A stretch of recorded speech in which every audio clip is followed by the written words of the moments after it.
everybody, welcome to this week's video. As we are coming in to 2022, I decided that I would do a little forward looking on to my charity walks in 2022.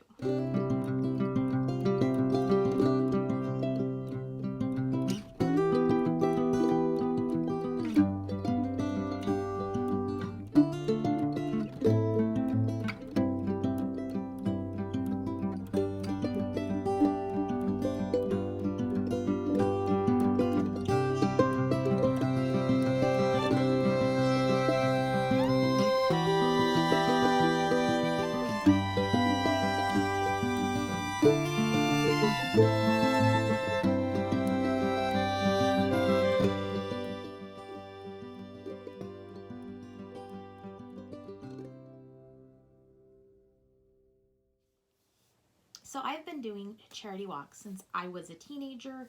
I did my first charity walk probably at the age of like 12 or 13. And from there, I've just spiked. And as an adult, I ended up doing even more and finding more charities that I could support with my walking and my fundraising.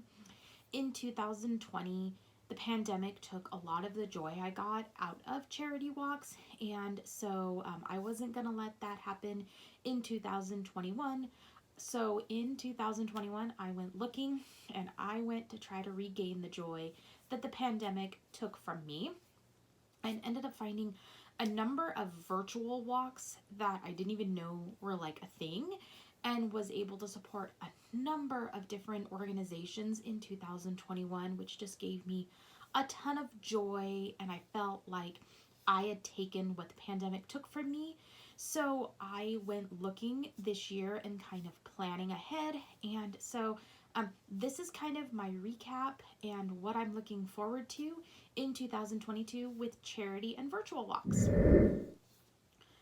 So the first thing I want to talk about is kind of virtual walks. Last year, I ended up finding a company called I Run for Movement, and they end up having a ton of different themed 5 or 10Ks that you can do. You buy the swag and you walk when you want to walk. There is a Facebook group that just supports it, and everybody posts their pictures. I ended up doing 5 of these last year, which were just a ton of fun. So this year, I ended up looking at their list of which ones they're doing and have picked 4 for this year. Last year, my plan was only to do 4, but I ended up doing a 5th. But this year, I plan to do 4. I've now looked into their awareness months and when I'm going to put these into my calendar. So I decided that these 4 are going to happen this way. So last year, I ended up doing the Happy-Go-Lucky Walk, just kind of hosting it for St. Patrick's Day. That was actually the day I ended up doing it as well, which was just kind of coincidence. But so in March, that's the one I did. I think it ended up helping Feeding America, which I've helped throughout 2021. This year, I thought I would do like remembering the last 2 years of the pandemic.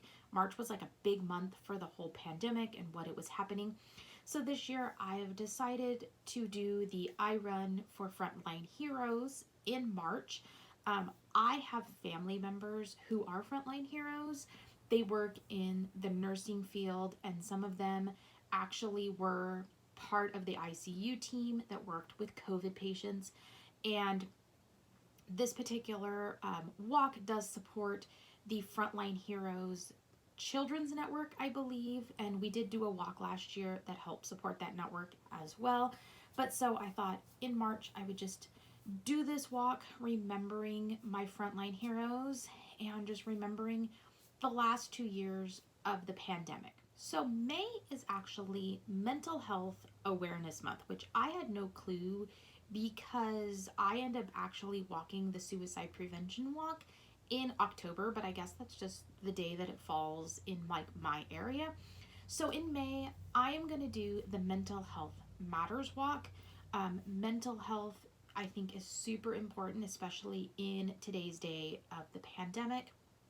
I have a number of friends and family who suffer from mental health problems, and I think it is super hard during this time. As a visually impaired person, it is very likely that many of my visually impaired people, including me, have dealt with mental health issues and struggles due to vision loss. And so I think getting mental health and bringing awareness to the problems with mental health is super important. So, like I said, in May, we're going to do the Mental Health Matters Walk. In July, my daughter and I are going to walk in the Save the Sea Turtles walk. Last year, we did the Save the Gentle Giants, among other walks. And July is actually Sea Turtle Awareness Month or something along those lines. It ended up that I got a credit card that actually had sea turtles on it, and my daughter was mentioning about how they're like endangered or needing help, and so I knew there was a walk in this grouping, so we're gonna end up doing that in July, which should be a pretty nice month to do that. In November, I am going to walk the Stand Up to Cancer walk. So last year in 2021, in August, I walked the 50 miles in August for the American Cancer Society. I thought about putting this walk in that, but ended up looking up Cancer Awareness Day, Cancer Awareness Month, and actually November 7th is like Cancer Awareness Day in association with the person who really helped with the treatment of cancer. So I thought it would be a great time to do that.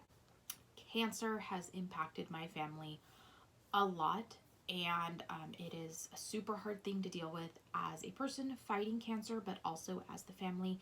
So I definitely want to support cancer research and cancer awareness and everything like that.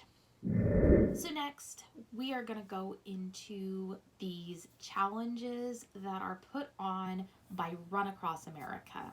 I will be posting a video about this particular walk later, but starting in January and running through March 14th, I will be doing the winter wrap-up walk. I have chosen to try and hit a goal of 100K, which is about 62 miles. The walk runs 10 weeks, a little bit over 10 weeks.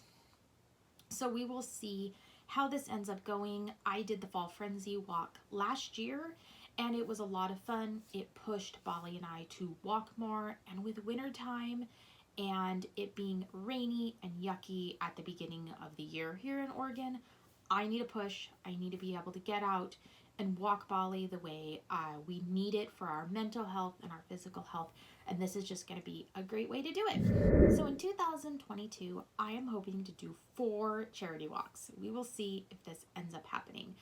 The first one that I do every single year is the Walk to End Alzheimer's. This is actually one of my shirts from that walk. I have been doing the Walk to End Alzheimer's for over 10 years. This was actually my very first charity walk and has just continued every year that I can. I've done it virtually, I've done it in person.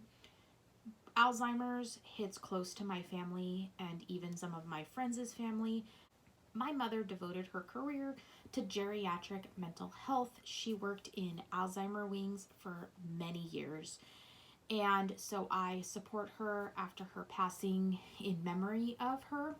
I've also had many family members who have dealt with dementia and Alzheimer's, and I feel it's super important for us eventually to find that cure, and we're getting close and we just need to keep going. So this is a walk that I've been doing for years with my family and my friends, and of course it usually happens in September or October, so we will see what happens this year. I am part of the walk committee for the Laughing at My Nightmare Walk, Roll, or Run virtual walk this year. Last year was my first time doing this, and this year I was actually part of the planning committee for this walk, which is super fun. Laughing at My Nightmare helps people with muscular dystrophy get the equipment and the funds that they can't get through other organizations. They've also started helping people with other disabilities. So it's kind of been just encompassing throughout the pandemic. They do a lot of educational work, and stuff like that. This was started by a gentleman that has muscular dystrophy, and he's written some books, and he has a YouTube channel. So last year I found it, walked in it, and it was just a ton of fun, and it has been so much fun being part of this planning committee. So that usually happens in July. I believe it's still happening in July, but the official date has yet to come out. 2 walks that I've done in the past that I hope to do this year would be the suicide prevention walk. I've talked about this in the earlier segment about mental health. I have done this walk before and spread the awareness about suicide prevention. I actually lost a high school friend to suicide, and my family and my friends, a lot of them suffer from mental health problems. So I think this is a super important walk to do. I had hoped to do it in 2021, but the timing just didn't quite work out right. It usually happens in early October. The other walk that I want to try to do is the Cystic Fibrosis walk, the Great Strides walk. I have a neighbor whose son has cystic fibrosis, and I did meet a lady that started me off in this walk whose daughter has cystic fibrosis, and we did do it in 2019, but then the last 2 years with the pandemic, they've not done it. They've done other events that just weren't feasible with my lifestyle and the timing because of the pandemic. So hopefully they will do a virtual walk or an in-person walk that's safe. So we will see about that. So one thing I'm hoping to do, but of course I don't know if they're actually going to do it, but last year I ended up doing the 50 miles in August for the American Cancer Society, which was another challenge that got me out and attempting to walk as much as I could. I want to say I ended up walking somewhere in the 60 miles with Bali. And so I want to try to support these groups. There are a bunch of them that are reaching into the 60 and 100 miles, and that just isn't feasible for me in a month when I'm working and I'm doing other things. So I'm just going to kind of watch to see what happens. There were some others for like epilepsy awareness, which is in November, and I've seen a couple others. There was one in January that I debated on doing for the American Red Cross for disaster preparedness.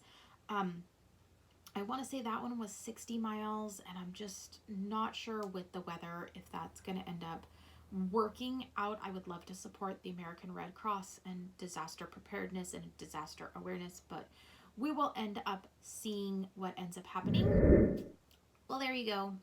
That is my charity walks for 2022. I'm sure with my news feed on Facebook that I will end up finding more. All of the photos that I post for these charity walks can be found on our Facebook page, so make sure you're following us at Life as a Guide Dog Team on Facebook as well. In the description below, you will find all of the links to the nonprofits and the groups that I participate in throughout this year, and the groups that I'm hoping to do. You will find all the links in case you want to help participate. And I hope you can help support some of these nonprofits. If there is any nonprofits that you think I should look into helping and supporting, I am all for helping as many as I can. May not be financially, but bringing awareness to groups and organizations that are helping people make a big impact. And, you know, bringing awareness is just as important as financial. And I know that can be controversial, but it's true. If you can bring awareness, hopefully your awareness will help one person then donate. And so I encourage you to always spread awareness of different organizations that need our help and different causes that need our help. So make sure you hit the subscribe button on this, put a thumbs up if you liked this video, and make sure you comment any other charities or nonprofits I should look into, and we will see you next time.